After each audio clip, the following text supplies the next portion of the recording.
Датата била 20 януари 1996 година. Влажната януарска вечер в тихият град Вържиния по нищо не предричала, че този малък бразилски град, който с нищо не се отличава от множеството подобни градчета в страната, щял да се превърне в епицентър на една от най-мистериозните, противоречиви и подробно описани срещи с НЛО в историята.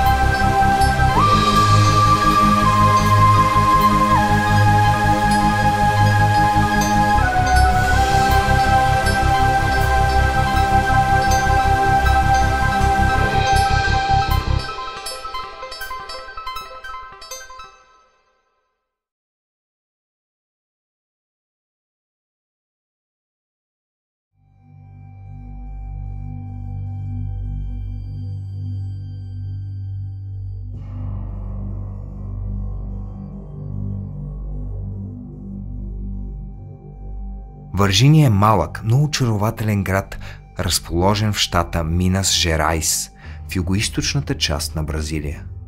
С население от около 120 000 души, Вържиния е типичен бразилски провинциален град, в който хората живеели в хармония с заобикалящата ги природа. Културата на града е силно повлияна от традициите на Минейрус, местните хора, които са известни със своето трудолюбие и силно чувство за общност. Фестивали, пазари и църковни събития са само част от обичайните за тази общност дейности, играещи важна роля в живота на хората, събирайки ги заедно и укрепвайки връзките помежду им. На пръв поглед, нищо необикновено не се случвало в градчето, но това завинаги щяло да се промени.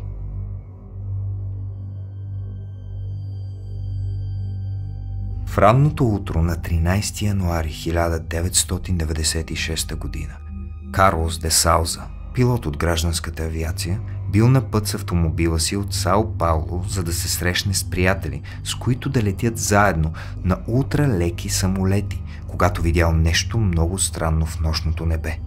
Той пътувал по магистралата в близост до град Вържиния, когато забелязал неидентифициран летящ обект да се движи над хоризонта. Летателното тяло било обвито в нещо като лек дим или мъгла и изглеждало така, сякаш част от него била откъсната. Силно озадачен от това, което вижда, Карлос наблюдавал как обектът се движи в посока към магистралата на височина от около 300-400 метра. Корабът сякаш губел височина, приближавайки се много близо до пътя, когато ненадейно направил завой на 180 градуса и поел в обратна посока, в опит да набере височина. Карлос бил на не повече от 150 метра разстояние от летателното тяло, когато осъзнал, че апаратът отново започва да се снижава. Мъжът наблюдавал явлението, докато то не се скрил зад близкият хълм, откъдето само след момент се издигнал висок стълб от гъст дим. Карлос решил, че какъвто и да е странният летателен апарат, вероятно в него има хора, които се нуждаят от помощ, и веднага се насочил към мястото на катастрофата.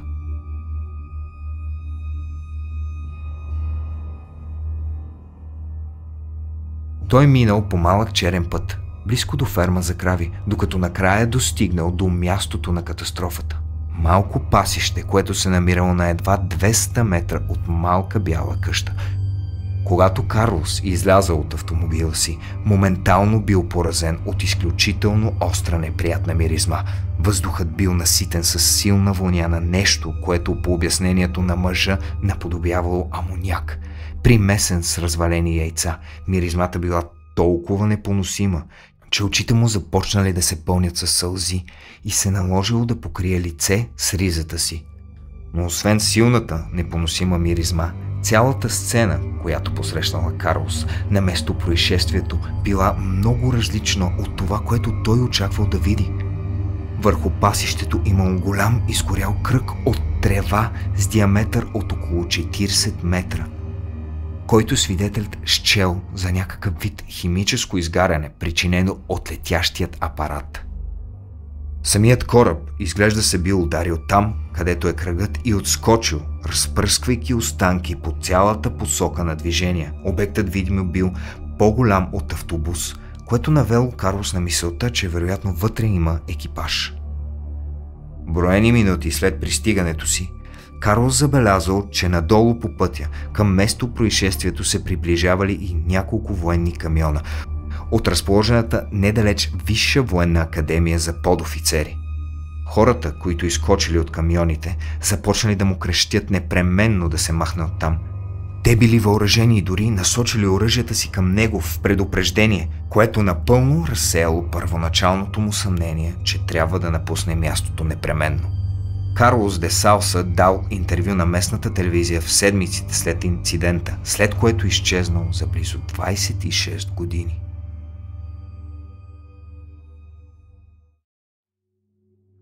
Семейство Еурико Родригес и Орелина Аугуста живеели и работели във ферма в покрайнините на Варжиния. Фермата била разположена непосредствено до един от главните входове от магистралата към града.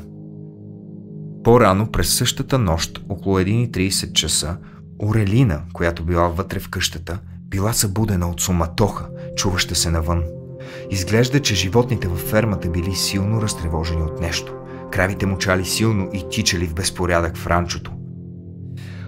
Орелина и Еурико излезли, за да видят дали някое животно не е избягало или пък добитъкът им не е станал жертва на хищник или друг злосторник. Това, което двамата видели, било далеч от очакваното.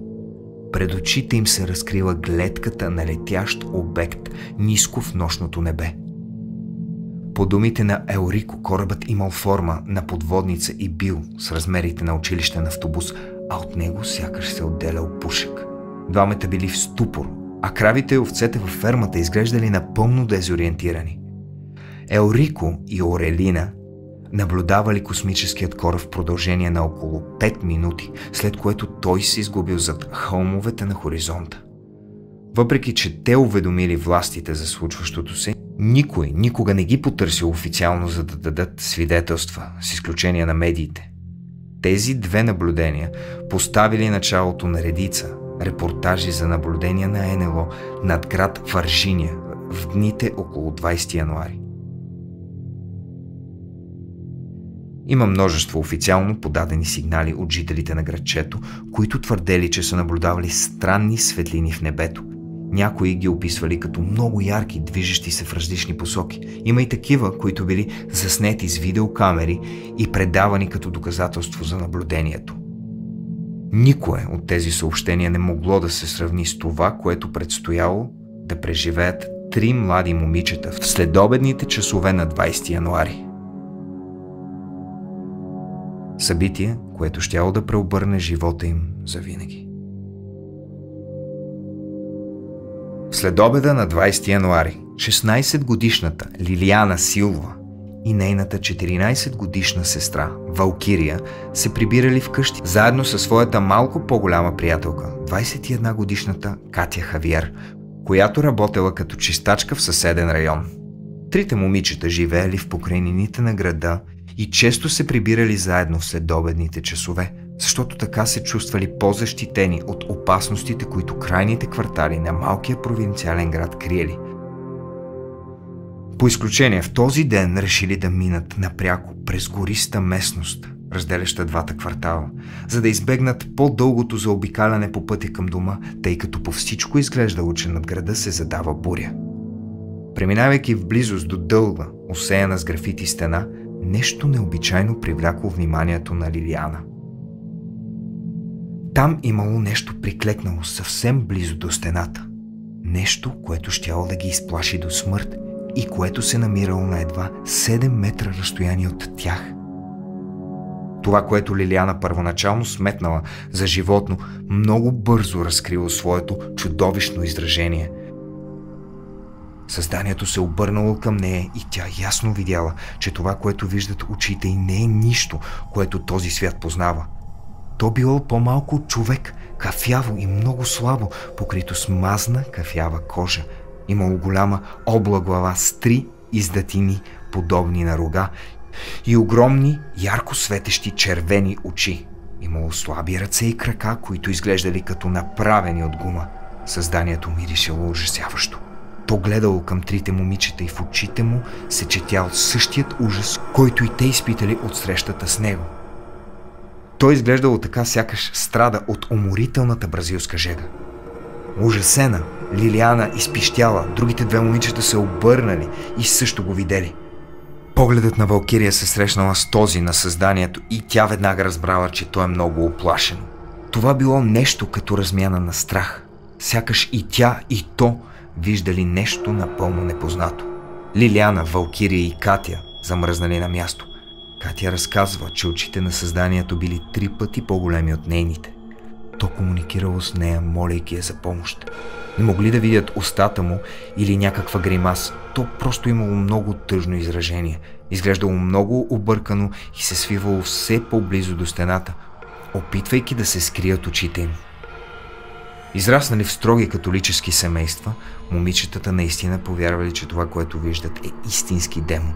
Ужасени, първо побягнали Лиляна и Валкирия, а след тях и Катя. Момичетата се прибрали в дома на сестрите, където на прага ги посрещнала тяхната майка, Луиза. Въпреки че всички били в безопасност, 3 изпаднали в несвяст, а най-малката, Лилиана, дълго време останала в състояние на шок. Когато майка им ги попитала какво са видели, какво ги оплашило толкова, момичетата отговорили: видяхме дявола.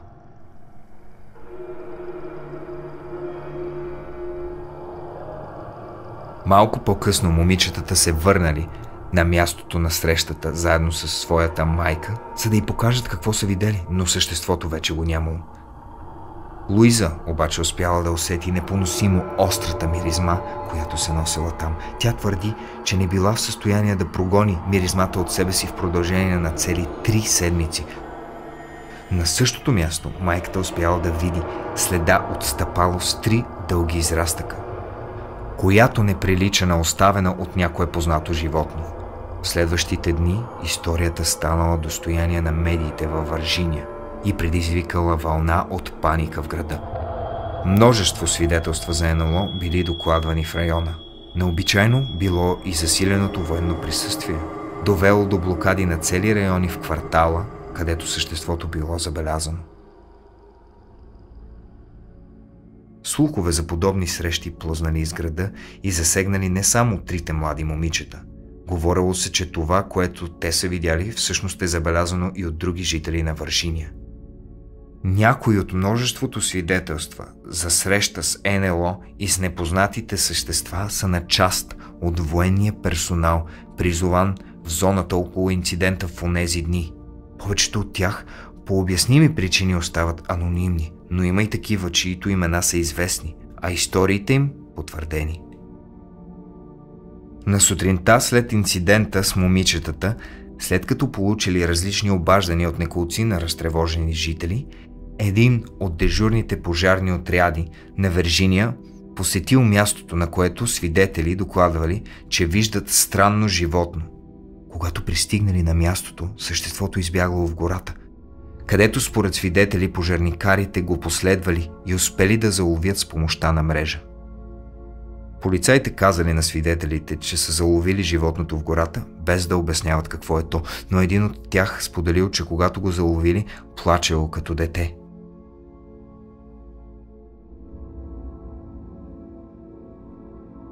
Според информацията, която изтекла от приближените до военната база във Вирджиния, няколко патрула обикаляли града през нощта и залавяли извънземни същества като животни, след което ги отнасяли в базата под прикритието на нощта. В един от тези патрули бил и 23-годишният военен офицер Марко Черезе. Заедно с командващият офицер Ерик Лопес, той обикалял с автомобил района, в който момичетата срещнали съществото. Ненадейно, докато шофирали, странно животно притичало пред фаровете на автомобила им. Двамата незабавно спрели колата и излезли навън, където Марко с голи ръце хванал създанието и го вкарал на задната седалка. Изглежда, че състоянието на съществото не било добро и било изключително лесно да бъде заловено. Двамата веднага потеглили към близката болница. Марко усетил силна, остра миризма, която съществото оставила върху него. Усетил и пагубният резултат от допира на кожата си с него. Веднага след случилото се Марко развил тежка инфекция, която в следващите 3 седмици ставала по-лоша. Докторите в града не могли да определят и да се преборят със странния агент. Сякаш имунната система на младият мъж постепенно се изключвала. 3 седмици след инцидента Марко издъхнал. По думите на доктор Чезарио Фуртадо, който се грижил за него, той не бил виждал през цялата си медицинска кариера нищо подобно на това. Въпреки всички направени изследвания, имунната система на Марко се изключила под влиянието на необясними причини. Тялото на Марко Черезе било погребано бързо след смъртта му, без аутопсия и без обяснение за причинителя на смъртта. По думите на съпругата му Валерия, в началото никой дори не успял да види медицинския доклад. Когато официалните власти все пак го предоставили, първоначално за него била искана сума пари. А по-късно станало ясно, че цели страници от документа липсват. Дали смъртта на Марко не е била причинена от неизвестен извънземен патоген, получен при контакт със съществото? В нощта на събитията, свидетели, включително военнослужещи, твърдят, че телата на извънземните същества са били транспортирани между местната болница и военната база в покрайнините на Вържиния. Един от радиологистите в болницата свидетелства за военен камион, който докарал тяло в малък черен чувал, което трябвало да бъде снимано на рентген. Това се случвало през чувала, като той никога не видял нито какво има вътре, нито видял снимките. Тялото било придружено от тежко въоръжен военен персонал, част от който дори присъствал по време на заснемането.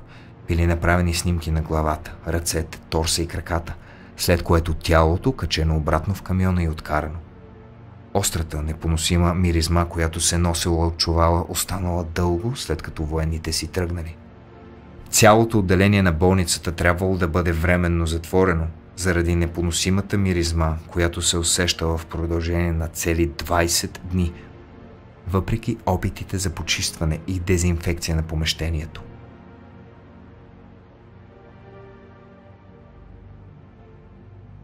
Един от шофьорите на военните камиони също свидетелства за странни събития. Той и още 2 шофьори били ангажирани с 3 камиона, за да обикалят града, придружени от немаркирани цивилни автомобили. Основната им задача била да разнасят алуминиеви съндъци между 2 болници в Вържиния и военната база в града. Мъжът разказва, че в една от стаите, където били разтоварени алуминиеви съндъци, видял един от тях отворен, а вътре имало тяло на непознато същество. Той успял да види краката му, покрити с кафява кожа, направена като от гума. Съществото било всичко друго, но не и човек. Хората около съндъка били служебни лица, изглеждали объркани и изплашени. Забелязал също, че един от хората, които се намират в близост до отвореният съндък, имал преметната през рамото си видеокамера. Това предполагало, че някъде в секретните военни архиви вероятно има видеодоклади на това, което се намирало в съндъците. Товарите по-късно били отнесени в друга военна база в град Кампинас, където били натоварени в американски военни самолети и отнесени извън Бразилия. Колкото и странно да звучи това, седмица преди инцидента, на 13 януари, Северноамериканската агенция за космически наблюдения предупредила властите в Бразилия, че радарите им засичат засилена НЛО активност в района около град Вържиния. В нощта, след срещата на сестрите Силва със съществото, на вратата на дома им се появили 4 непознати мъже, облечени в черни костюми, които влезли в къщата и попитали майката на сестрите дали те биха се съгласили да отрекат всичко, което са видяли срещу голяма сума пари. Майката отказала да вземе парите и отпратила странните хора от дома си. Мъжете напуснали, без дори да се идентифицират. Много от свидетелите на събитията от онази нощ обаче спират да говорят. Подкупени или заплашени, те пазят мълчанието си и до днес, десетилетия по-късно. Свидетелят на катастрофата, пилотът Карлос де Сауза, също имал среща с мистериозни мъже в черно. Те се появили при него в деня след катастрофата. Пресрещнали го на бензиностанция, в която той бил спрял с автомобила си. Обяснили му, че е най-добре да не разказва за това, което е видял, дори да отрича за подобни събития. В противен случай нещата щели да станат много трудни за него и за семейството му. След тази среща, Карлос запазил пълно мълчание в продължение на 26 години, преди да се появи публично и да даде още едно интервю, потвърждавайки историята си на 100%. Дали появата на така наречените мъже в черно наистина се е случила? И доколко може да се вярва на твърденията на Луиза и на Карлос? Факт е, че срещите с такива странно изглеждащи мъже са докладвани от стотици свидетели на НЛО. Но каква е връзката им с феномена и точно колко надълбоко са замесени в причината или в разследването? Дали са част от правителствена структура или от нещо по-зловещо? Знаем само, че това със сигурност няма да е последният повод, по който говорим за тях.